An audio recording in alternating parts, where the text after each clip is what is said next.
So, this is roadway hierarchy explained using City Skylines 2. So, highways. Highways are meant to carry high volumes of traffic. As you can see, we have some traffic driving here to a general point far away, or the people just want to get there fast. Highways normally have little to no obstacles in the way of oncoming traffic. They have the highest mobility out of all the roads in roadway hierarchy, which is pretty explainable since, as you can see, cars are going pretty fast, but you can't build anything on the side of it.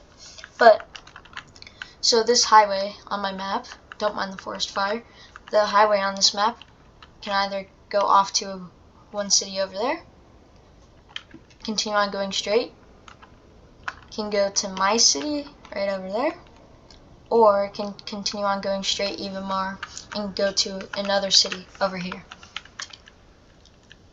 Highways normally are mainly the least important road in the system because it's basically a luxury to have them, because it basically just allows you to move fast and can move high volumes of traffic, but you can't really do anything else with it.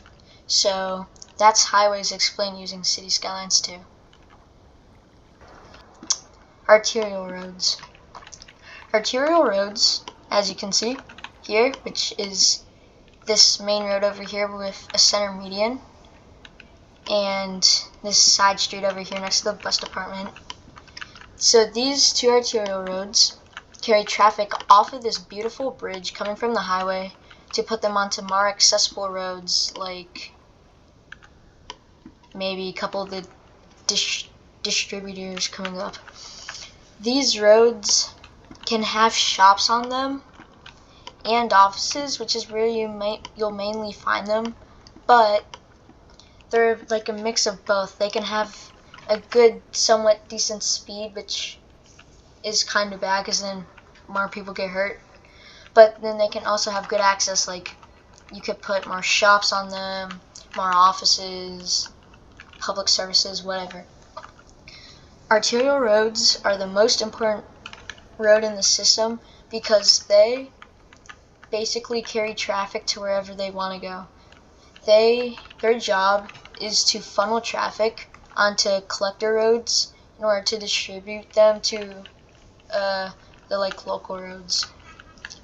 Arterial roads normally in America are 4 lanes, but if they have good public transit or just don't want high speeds, in America you could also find arterial roads with only just 1 lane or maybe 3.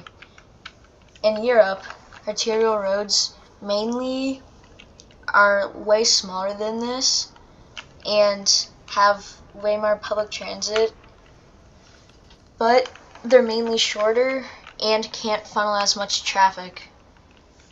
So they can also have public transit on them, but in this city I don't have any public transit on them. It's only a turnaround point for my buses, but they can have public transit on them. It's not really the safest for people when getting off a bus or a tram, because they could either get hit, like what this person's about to do, or they're just not really as safe as some of the other roads, but they are very important in a proper road system.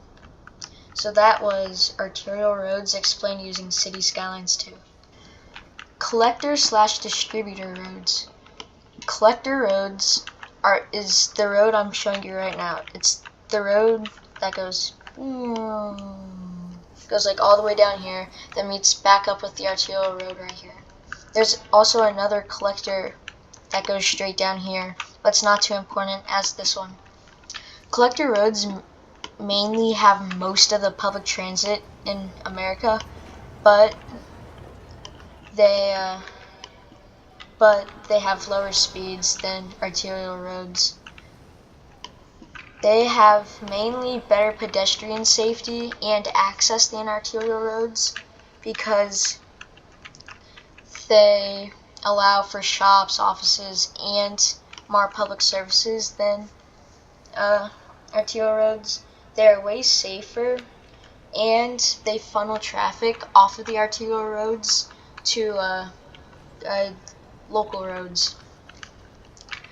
For public transit, these roads are really good because normally they connect up with short local roads, which has most of the city's population, and they're just safer in general. Like in America, normally collector roads have a lot of shops and offices, but they also have houses too. They can have parks, businesses, yeah, and like row homes. But the only downside about collector roads is that that's where a lot of traffic's going to be for pedestrians and cars. So it's like it's good, but it's also bad because if you don't have good public transit or your buildings are just very far apart, people will drive instead of walk or take public transit. So there will be way more traffic putting pressure on them. But that was collector roads explained using city skylines too. Alright, now local roads. Local roads are where most of the city's population are. They have the highest access but lowest mobility. They are like the nice residential streets. In America, they mostly just have homes, but they can sometimes have businesses and offices, but it's very rare. Local roads are way more quiet, and they're like much more safer than a couple other roads. But the only downside is that they don't really get serviced by too much public transit unless there's like a good spot to put it. So like in America, it's very rare to see shops on local roads and public transit stops, but on local roads you can find like more parks and like more recreational activities to do than collectors, arterials, or obviously highways. So local roads are normally meant to have light traffic, but same thing with the collector roads. If your city doesn't have good public transit or all the buildings are far apart, it would be putting too much pressure on these roads. These roads are normally one-lane roads. They could be even just one-way roads, but that's very inefficient. And normally,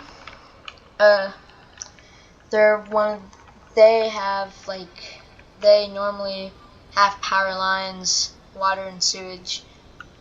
And when there's industrial parks, they normally use local roads because even though they have truck traffic, it still goes really slow though. So it's much safer for all the employees going to work. And that was Roadway hierarchy explained using city skylines too.